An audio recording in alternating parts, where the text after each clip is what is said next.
বিসমিল্লাহির রহমানির রহিম। তো সম্মানিত ভিউয়ার্স, আজকে আমরা ওয়ার্ডফেন্স এর যে প্লেলিস্ট চলতেছিল তার ৩ নাম্বার পর্ব আজকে আমরা শুরু করব। তো আমরা এই পর্যন্ত ওয়ার্ডফেন্স এর লাইক একটা মেনুর ওভারভিউ দেখছি অ্যান্ড ফায়ারওয়ালটা দেখা হয়েছে আমাদের। এখন আজকে আমাদের অপশনটা হলো স্ক্যান, হ্যাঁ? আমরা স্ক্যানে ক্লিক করলাম। তো এই যে স্ক্যানের সম্পূর্ণ একটা স্ক্যানের ড্যাশবোর্ড। স্ক্যানে যদি আপনি ফার্স্ট টাইম স্ক্যানে আসেন তাহলে আপনাকে কিন্তু একটা ট্যুর দেবে আরকি। যেমন আমরা ফার্স্ট ভিডিওতে দেখাইছিলাম। যদি আপনি ফার্স্ট টাইম স্ক্যানটায় ভিউ করেন তখন সেক্ষেত্রে আপনাকে দেখাবে ওয়ার্ডফেন্স যে কোন জায়গায় কোন অপশন আছে। তো এখানে আমরা দেখতে পাচ্ছি যে প্রিমিয়াম প্রোটেকশন ডিসেবলড, মানে এখানে যদি আপনি প্রিমিয়ামটা ওদের থেকে পারচেজ করেন তাহলে আপনাকে আরো কিছু এক্সট্রা ফ্যাসিলিটি ওরা দেবে। এখানে আপনি পড়ে নিতে পারেন কি লেখা আছে না লেখা আছে, হ্যাঁ? এখানে স্ক্যান টাইপ মানে ৭% পর্যন্ত এনেবল আছে। বাকিগুলা করতে হলে আমাদেরকে প্রিমিয়ামটা পারচেজ করতে হবে। তারপরে ম্যালওয়্যার সিগনেচার এখানেও 30% প্রিমিয়ামের মধ্যে আমরা পাবো। 70% পর্যন্ত ওরা ফ্রিতে দেয়। আর এটা রেপুটেশন চেক ম্যানেজ অপশনে গিয়ে আমরা ইচ্ছা করলে এটাকে এনেবল করতে পারি। তো যখন আপনি স্টার্ট নিউ স্ক্যানে ক্লিক করবেন তখন এটা হয়তো আপনার পুরো ওয়ার্ডপ্রেস সাইট মানে পুরো সাইটের উপর ডিপেন্ড করে একটা ছোটখাটো সময় নেবে। হয়তো ১৫, ২০, ৪০, ৫০ সেকেন্ডের মধ্যে আপনাকে একটা স্ক্যান রেজাল্ট আপনাকে দেবে। তো এখানে আমি যখন ক্লিক করব তখন দেখবেন অলরেডি সে স্ক্যান করা শুরু করছে পুরো ওয়ার্ডপ্রেসটাকে। কনট্যাক্টিং ওয়ার্ডফেন্স, দেন ফাউন্ড 5 থিমস, মানে কয়টা থিম পাইলো, কয়টা প্লাগইন পেলো, কোন ডাটাবেজে কি আছে। তো সবকিছু একটা ডিটেইলস স্ক্যান আপনাকে দিবে। তার মধ্যে ৩ টা আপনি পাবেন না। তো আমি স্টপ করে দিচ্ছি, আমার দরকার নেই। সো ৩ টা পাবেন না বলতে এই স্প্যাম ভার্টিসিং কি লেখা এটা? যাই হোক, এই ৩ টা হলো গিয়ে প্রিমিয়াম ফিচার। আমি এখন পর্যন্ত নিজেও প্রিমিয়ামটা ইউজ করি নাই। দ্যাটস হোয়াই আমি আপনাকে বলতে পারতেছি না। এখন তারপর আমরা যদি এখানে আসি দেখব যে রেজাল্টের আ কি রেজাল্ট এখানে আসবে না আসবে সেখানে সেখানে আপনাকে দেখাবে। পোস্ট কমেন্ট ফাইল ১৯৩৭ টা। থিম এন্ড এটা আমাদের আগের স্ক্যানের রেজাল্ট আরকি। থিম এন্ড প্লাগইন কয়টা আছে, ইউজার চেকড, তারপরে URL checked and result found. কি আছে না আছে দেখাবে। অ্যান্ড ইগনোর রেজাল্ট, যদি আপনি কোন রেজাল্টগুলোকে ইগনোর করছে সেই ইগনোর রেজাল্টগুলোকে সে এখানে দেখাই দিবে আরকি স্ক্যান করার পরে। তো এইটা হলো গিয়ে বেসিক ড্যাশবোর্ডের মানে স্ক্যানের বেসিক ড্যাশবোর্ড। তো এখানে একটা অপশন আছে, সেটা হলো ইমেইল অ্যাক্টিভিটি লক। আপনি যদি এটা ক্লিক করেন, আপনার কোথায় কোন ইয়ের ভিতরে আপনার ইমেইল অ্যাক্টিভিটি লকটা চাচ্ছেন, ও ওয়ার্ডফেন্স এর এই সমস্ত যে বিষয়গুলো আছে, এই কি বলে রিপোর্ট জেনারেট করে যে আপনাকে সেন্ড করবে, কোথায় করবে সেটা এটা ইচ্ছা করলে এখানে দিতে পারেন। আম ভিউ ফোল্ডারে ক্লিক করলে আপনাকে নতুন একটা উইন্ডোতে নিয়ে যাবে। যদি আমরা ক্লিক করি দেখব যে আমাদের সম্পূর্ণ লক-টক দেখা যাচ্ছে কি আছে না আছে। অ্যান্ড যদি আপনি চান শো লগে ক্লিক করলে পরে আপনাকে এখানে সব দেখায় দেবে, হ্যাঁ? Analyzing 800 file containing 32.83 MB of data so far, এই ধরনের বিভিন্ন রকম রিপোর্ট আপনাকে জেনারেট করে দিবে। তো আমরা হাইড করে দিচ্ছি। এখান থেকে গিয়ে আমরা দেখব স্ক্যান অপশন অ্যান্ড শিডিউলিং, এখানে ক্লিক করব। তো এই যে আমাদের স্ক্যান অপশন অ্যান্ড শিডিউলিং, এখানে মোটামুটি ৪ টা অপশন আছে যদি আপনারা দেখেন। তো আজকে খুব বেশি ডিটেইলসে বলব না, লম্বা করব না, খুব তাড়াতাড়ি বলার চেষ্টা করব। উম সো ফার্স্টে যদি আমরা যাই দেখব এখানে শিডিউল ওয়ার্ডফেন্স স্ক্যান, মানে আপনি কি ওয়ার্ডফেন্সের স্ক্যানটাকে এনেবল করবেন না ডিসেবল করবেন। তো এখানে বাই ডিফল্ট এনেবল আছে, এনেবলই থাকবে। এটাকে ডিসেবল করার দরকার নাই। ওয়ার্ডফেন্স এটাকে রিকমেন্ড করে না।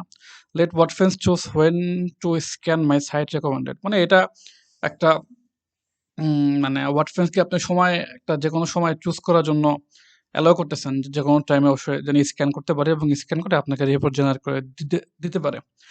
এই ম্যানুয়ালি শিডিউল স্ক্যান, এটা প্রিমিয়াম ফিচার, আপনাকে ফ্রিতে দিবে না, আমাকেও দেয় নাই।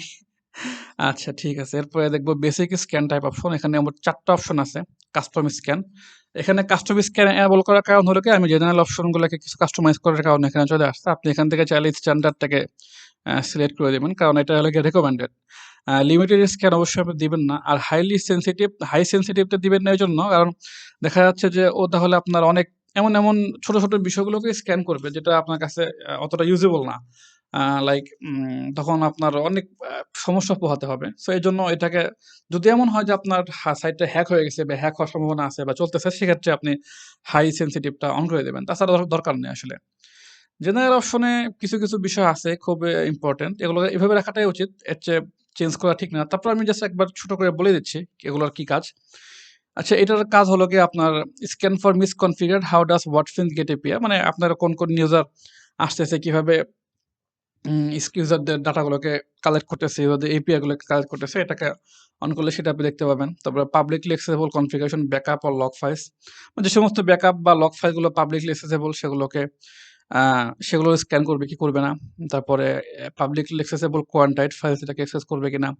তারপরে WP core files against repository version for changes, মানে ডব্লিউপির যে কোর ফাইলটা আছে তার বাড়তিতে অন্য কোনো কিছু এখানে অ্যাড করা হয়েছে কিনা সেটাও চেক করবে। তারপরে থিম ফাইল, প্লাগইন ফাইল, মানে থিমে যদি কোনো কিছু এক্সট্রা অ্যাড করা হয়ে থাকে বা চেঞ্জ করা হয়ে থাকে তাহলে সেটাও কারেন্ট ভার্সন যেটা wordfence.org আছে তার সঙ্গে মিলে তারপরে দেখবে যে সবকিছু ঠিক আছে কিনা, কোনো চেঞ্জ করা হয়েছে।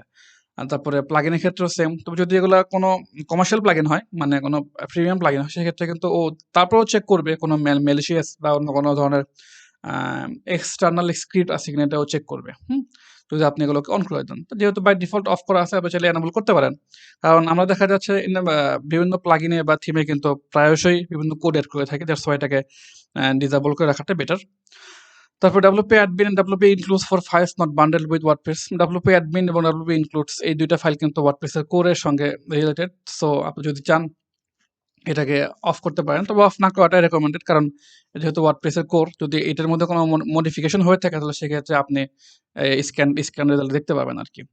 Signature of non malicious files, scan of signatures of non malicious file, যে সমস্ত ফাইলগুলোকে সাধারণত আপনি ম্যালিশিয়াস মনে করে থাকে বা ধরে থাকে বা আসলে ম্যালিশিয়াস বলে পরিচিত ধরনের ফাইলগুলোকে সে স্ক্যান করবে। ব্যাকডোর, ট্রোজান, সাসপিশিয়াস কোড, মানে যে সমস্ত কোডের মাধ্যমে অ্যাটাকার অ্যাটাক করে থাকে। ম্যালিশিয়াস ইউআরএল, তারপরে post for non dangerous URL, suspicious content. আপনারা এগুলো দেখেই বুঝতে পারবেন আসলে এগুলোর কাজ কি, হ্যাঁ? যেমন এই যে এখানে লেখা আছে ডেঞ্জারাস ইউআরএল, সাসপিশিয়াস কন্টেন্টস, মানে WP WordPress core plugin and theme options for non dangerous URLs and suspicious content. ওয়ার্ডপ্রেসের যে কোরের ভিতর যে প্লাগইন এবং থিমের যে অপশনগুলো আছে সেখানে যে ডেঞ্জারাস বা ভয়ঙ্কর যে ইউআরএল গুলো আছে সেগুলোর ক্ষেত্রে এটা ইউজেবল আর কি। Scan for out of date, abandoned and vulnerable plugins, themes and WordPress version. অনেক প্লাগইন দেখবেন যে আপনার ভার্সনটা আপনার আপডেট চাচ্ছে বা অলরেডি ওয়ার্ডপ্রেস এটাকে ব্যাকডেটেড ঘোষণা করে দিয়েছে, সেক্ষেত্রে এইটা যদি আপনি অন করে রাখেন এটা আপনাকে স্ক্যান করে দেবে সেক্ষেত্রে। মনিটর ডিস্ক স্পেস, এটা ইম্পর্টেন্ট অনেক, এটা অবশ্যই এনেবল রাখবেন, এটা রেকমেন্ডেড। কারণ এটা হলো আপনার ডিস্ক স্পেস যেটা আপনাকে শেয়ার হোস্টিং বলেন বা অন্য কোনো হোস্টিং গুলো আপনাকে প্রোভাইড করে, সেই ডিস্ক স্পেসটাকে মনিটর করে আপনাকে দিবে। এবার monitor web application firewall status, এটাও বুঝতে পারতেছেন, এটা আমরা ফায়ারওয়ালে অলরেডি কথা বলেছি। Scan files outside of your WordPress installation, মানে ওয়ার্ডপ্রেস ইনস্টলেশনের বাইরে যদি কোনো কিছু আপনি এখানে অ্যাড করে থাকে সেটাকেও স্ক্যান করবে। Scan images, binary and other files or if they are executable. বুঝতে পারতেছেন, ইমেজ বা কোনো বাইনারি কোড বা হাজার কোনো ফাইলস যেমন পিডিএফ হতে পারে, এই টাইপের অনেক কিছু চাইলে স্ক্যান করে নিতে পারেন এটা ক্লিক করার মাধ্যমে। পারফরম্যান্স অপশন, আচ্ছা এটাও একটু ট্রিকি, তাও আমি বুঝাই দিচ্ছি ভালো মতো। Use low resource scanning, reduce server load, lengthening the scan duration. হ্যাঁ, মানে আপনি যদি এটা ক্লিক করে থাকেন তাহলে দেখা যাবে যে ওয়ার্ডফেন্স মানে আপনার যখন রিসোর্সগুলোকে স্ক্যান করবে তখন সার্ভারের লোডটাকে রিডিউস করে দিবে যদি আপনি এটাকে ক্লিক করেন। তো আপনি ইচ্ছা করলে ক্লিক করতে পারেন, নাও করতে পারেন, সমস্যা নাই। Limit the number of issues sent in the scan result email, মানে এটা একটা হিউজ 1000 দেওয়া আছে বাই ডিফল্ট, মানে আপনাকে ইমেলে কতগুলো রেজাল্ট সে শো করবে, মানে রিপোর্ট 1000। আসলে 1000 ইমেল তো আসলে এতগুলো রিপোর্ট তো আসলে জেনারেটই হয় না সাধারণত ছোটখাটো ওয়েবসাইটে। যদি বড় কোনো ওয়েবসাইট হয় সেক্ষেত্রে আপনি রাখতে পারেন, অথবা আপনি 300 enough I think so. And time limit that scan can run in second, 0 for empty means the default of 3 hours will be used. আচ্ছা, মানে এটা দেখা যাচ্ছে যে the limit is that a scan can run in second, মানে সেকেন্ডের ভিতরে কতটুকু পরিমাণ সে মানে করতে পারবে, মানে স্ক্যান করতে পারবে। এক্ষেত্রে এটা একটু ট্রিকি, এটার জন্য আপনি এটা এখানে ওয়ার্ডপ্রেসের ডকুমেন্টেশন আছে, এটা বুঝে নেবেন ভালো মতো। এখানে ডকুমেন্টেশনে স্পষ্ট দেওয়া আছে কোথায় কি আছে, কি লাগবে না লাগবে, এই যে এখান থেকে আপনি বুঝে নিতে পারবেন। দ্যাটস ওয়াই আমি এটাকে আর ব্যাখ্যা করলাম না, sorry for that. How much memory should Wordfence request for scanning, মানে যখন ওয়ার্ডফেন্স আপনার এটাকে স্ক্যান করবে তখন সে কতটুকু পরিমাণ মেমোরির জন্য রিকোয়েস্ট করবে সার্ভারের কাছে। চাইলে 256 করতে পারেন, যদি আপনার সার্ভার আরও বেশি কনফিগার থাকে আপনারা বাড়াই দিতে পারেন, সমস্যা নাই। কারণ অনেক সময় দেখা যাচ্ছে যে এটার কারণে সাইটের স্পিডটা একটু স্লো হয়ে যাচ্ছে, কারণ ও যথেষ্ট পরিমাণ মেমোরি চাচ্ছে হোস্টিং এর কাছ থেকে, that's why. Maximum execution time for each scan stage, মানে একটা স্ক্যান করার সময় সে কতটুকু পরিমাণ টাইম নেবে আরকি। তো এটার ক্ষেত্রে সর্বোচ্চ must be 8 or greater and 10 to 20 or high is recommended for most server. বেশিরভাগ সার্ভারের ক্ষেত্রে 10 থেকে 20 ই বলা হয়। আপনি চাইলে 15 বা 18 যেকোনোটা দিতে পারবেন। মানে সর্বোচ্চ 18 সেকেন্ড পর্যন্ত নিবে সে স্ক্যান করার জন্য। এখানে আরেকটা অপশন হলো গিয়ে advanced scan option. Advanced scan অপশনটা হলো it's quite tricky. Exclude files from scan that match this wildcard patterns one per line. আচ্ছা, এটা হলো এরকম যে লাইক মনে করেন আপনার সাইটে প্রায় 2000 পিডিএফ বুক আছে, মানে আপনি ডাউনলোডেবল একটা ই-কমার্স সাইট বানাইছেন, হ্যাঁ? তার মধ্যে প্রায় 2000 পিডিএফ ফাইল, 2000 পিডিএফ ফাইলে আপনিই ওখানে রাখছেন। তো যখন ওয়ার্ডফেন্স এটাকে স্ক্যান করবে, তো এই 2000 ফাইলকেও তো স্ক্যান করবে, তাই না? তো এটা থেকে যেন আপনি মুক্তি পেতে পারেন, সো আপনি ওই WP কনটেন্ট আপলোডস বা হ্যাঁ, আপলোডস এর ভিতরে গিয়ে আপনি .pdf লিখে দিলে ওই .pdf নামে যে এক্সটেনশনগুলো আছে সেগুলোকে ও আর করবে না, স্ক্যান করবে না। Additionally scan signature 1 per line। আচ্ছা, এটার জন্য এটা একটু অ্যাডভান্স বলতে এখানে যারা এই রেজেক্স নিয়ে বুঝেন, মানে বা সরাসরি ইথিক্যাল হ্যাকিং এর সঙ্গে পরিচিত, তারা বুঝবেন। কিছু ওয়ার্ড আছে যে ওয়ার্ডগুলো দেওয়ার মাধ্যমে আসলে অ্যাকচুয়ালি আমি নিজেও এটা সম্বন্ধে একটু বিট কনফিউজড। সো এটা সম্পর্কে আমি আর বেশি কিছু বলতেছি না। চাইলে আপনি ডকুমেন্টেশন পড়তে পারেন। এখানে ক্লিক করলে চলে আসবে ডকুমেন্টেশনটা। তো এই ছিল হলো স্ক্যান নিয়ে আমাদের একটা ভিডিও, ছোটখাটো, খুব বেশি বড় করলাম না। তো আশা করি স্ক্যান বুঝতে পারবেন। তো স্ক্যানের সবচেয়ে বেশি ইম্পোর্টেন্ট হলো গিয়ে যেটা এই জেনারেল অপশনে যা যেভাবে আছে সেভাবে রেখে দিবেন। অ্যান্ড এখানে কিছু চেঞ্জ করতে পারেন। যেমন এখানে আপনি 18 বা 15 দিতে পারেন। 15 is not a better option. তারপর এখানে যেহেতু ডিফল্ট 1000 থাকে, আপনার তো 1000 দরকার নাই। আপনি 500 হইতে পারেন, 300, 200, 100 যদি নিউ সাইট হয়। হ্যাঁ? তারপরে এখান থেকে চাইলে আপনি ওই বিষয়গুলো এনেবল করতে পারেন। তো ঠিক আছে, করার পর একটা সেভ চেঞ্জে দিয়ে দেবেন। তাহলে আপনার সবকিছু চেঞ্জ হয়ে যাবে। অ্যান্ড এটাই ছিল আজকের স্ক্যান নিয়ে ভিডিও। তো ইনশাআল্লাহ খুব শীঘ্রই দেখা হচ্ছে আমাদের tools, live traffic, login security নিয়ে।